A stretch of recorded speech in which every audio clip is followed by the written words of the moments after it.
নমস্কার। পশ্চিমবঙ্গ সরকারের ১০০ দিনের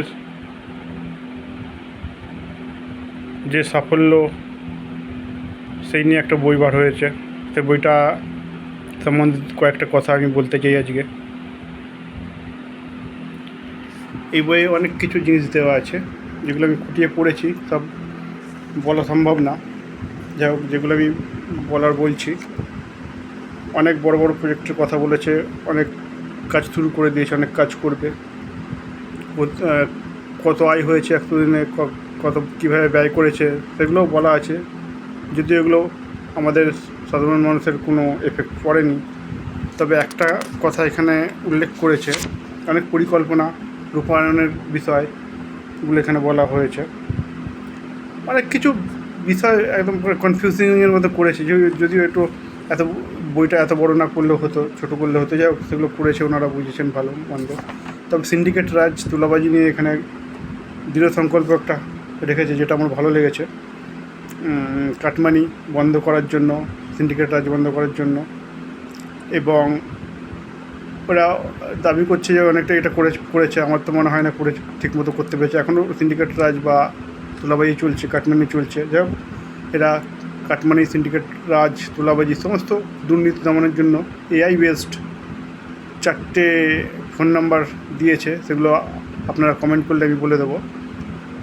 এটা খুব ভালো লাগলো। জানি না কতটা ফোন ধরে কাজ করবে বা রূপায়ণ করবে সেটা আলাদা ব্যাপার। আর এখানে বিদ্যুতের ব্যাপার নিয়ে বলেছে। বিদ্যুৎ তো ফ্রিতে করে দেবে বলেছিল, সেটা না করে এখন প্রধানমন্ত্রীর যে সৌরশক্তি, এই জিনিসটাকে, গল্পটাকে খাইয়ে দেবে ধান্দা করছে। যাই হোক, সেটা ঠিক না। এখানে ইনভেস্টমেন্টের অনেক ব্যাপার আছে, অনেক টেকনিক্যাল ব্যাপার আছে। 5 বছর 3 বছর পর ব্যাটারি নষ্ট হয়ে যাবে। ফ্রিতে বিদ্যুৎ দেওয়ার কথা বলে এখন সাবসিডিতে দিচ্ছে ঠিকই। 3 কিলোওয়াট নিলে 70,000 টাকা সাবসিডি হবে, কিন্তু ব্যাংক লোন নিয়ে করি বা নিজের টাকা দিয়ে করি, বেশ একটা ভালো পয়সা দিতে হবে।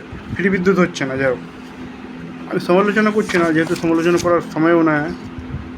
বেশ কিছু জিনিসের সমালোচনা করা যেত, কিন্তু করবো না। আর বেশ কিছু জিনিস ভালো কাজও করেছে। তার মধ্যে আয় ব্যয়ের ব্যাপারটা বলেছে, ১০০ দিনে কত টাকা আয় করেছে, কত টাকা ব্যয় করেছে, কীভাবে ব্যয় করেছে। মেয়েদের জন্য অনেক ঢালাও প্রকল্প হচ্ছে, ভালো জানি না। দুর্গা টিম অনেক কিছু হচ্ছে। তারপরে বাইক বাহিনী অনেক কিছু হচ্ছে। তারপরে স্বাস্থ্য ব্যাপারটা দেখেছে, জানি না স্বাস্থ্য পরিকাঠামো কত হবে। শিক্ষা নিয়ে ভেবেছে, টেকনিক্যাল শিক্ষা নিয়েও ভেবেছে, একটা ভালো জিনিস।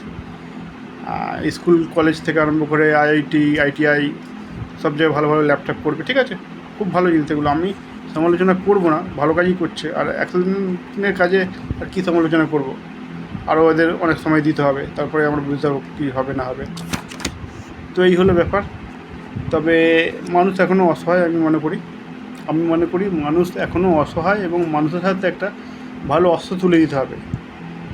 মুখ্যমন্ত্রীকেও বলবো, যেমন হোক করে মুখ্যমন্ত্রীর কাছে একটা দাবি রাখবো যে মানুষের সাথে এমন একটা অস্ত্র তৈরি করে তুলে দাও, যে অস্ত্রটা মানুষ সবসময় কাজে লাগাতে পারবে। প্রশাসন যদি ভুল করে, সাধারণ মানুষ, গুন্ডা বদমাশ যেই ভুল করুক, সেটা কাজে লাগাতে পারবে। আর সেটা অবশ্য কোনো মারণাস্ত্র নয়। মারণাস্ত্র দিতে চাই না যে মানুষ মারামারি করুক, কাটাকাটি খুনোখুনি করুক। আমার একটা ভালো অস্ত্র, আমি একটা ভেবেছি জিনিস।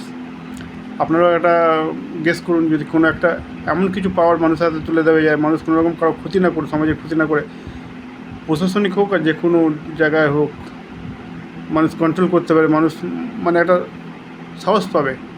মানুষের যে ফ্রিডম অফ স্পিচ যেটা নষ্ট হয়েছে, ফ্রিডম অফ স্পিচ, সেটা যাতে ফিরে পায়। তো সেরকম কিছু একটা অস্ত্র আমি একটা ভেবেছি, আপনারাও ভাবুন, কমেন্ট করবেন। আর ফোন নাম্বারগুলো কমেন্ট করবেন, দিয়ে দেবো, যেগুলো এআই বেসড দুর্নীতি দমন, কাটমানি বা অন্যান্য অভিযোগ করতে পারবেন, সেই ফোন নাম্বারগুলো দিয়ে দেবো। তো ধন্যবাদ।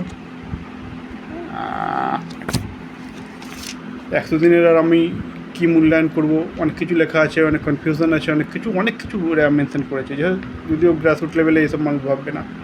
আপনারা দেখবেন ১০০ দিনের